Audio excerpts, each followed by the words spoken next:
everyone. My name is Thomas Bastian. This presentation is for EBSP 504 Fisheries Management for our Week 3 discussion forum on fisheries and dams. The area I chose is going to be the Snake and Columbia River. And along the Columbia River Basin, it kind of encompasses 3 different states. It's going to be Washington, Oregon, and Idaho. So a few reasons I chose this area. I was stationed up at Joint Base Lewis McChord in Washington.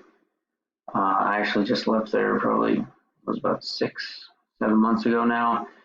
And I was able to visit and frequent the Columbia and Snake Rivers a lot and was able to see a lot of the dams they have out there, and just the magnitude of those rivers, and also as well as fish for salmon.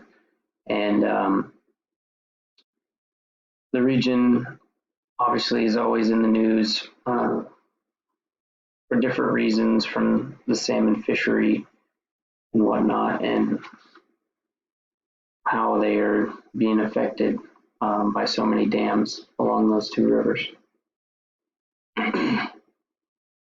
So along the Columbia River Basin, there's going to be 4 main salmon species. It's going to be the Chinook or king salmon, coho or silver, sockeye, and as well as the steelhead, which is an ocean-going rainbow trout.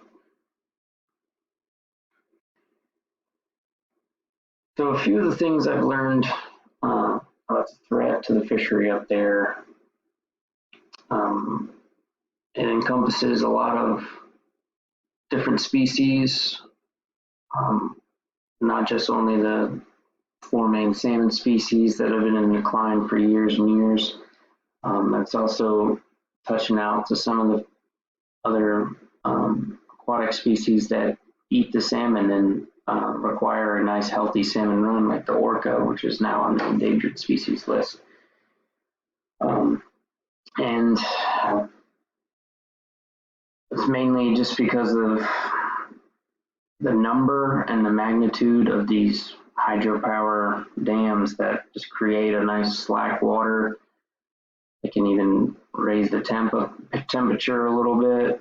And as we all know, salmon need nice cold running water for their migration out to sea and back in to spawn. There's been a lot of different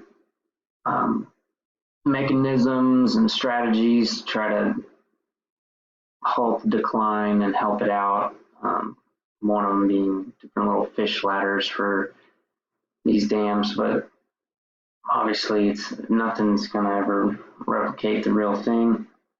And another thing that's kind of opened my eyes is just how much money truly is involved in fisheries.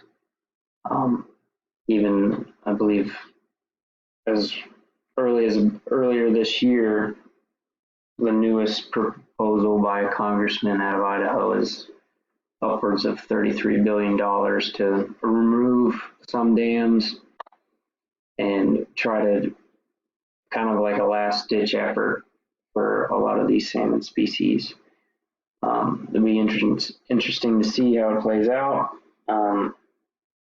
I hope it does, but it's just one of those things. I think that's probably one of the biggest things I'm realizing now through all the coursework and that fisheries management is brought to my eyes, is truly the economics behind fisheries plays such a big and vital role for our management. Thank you for listening to my presentation.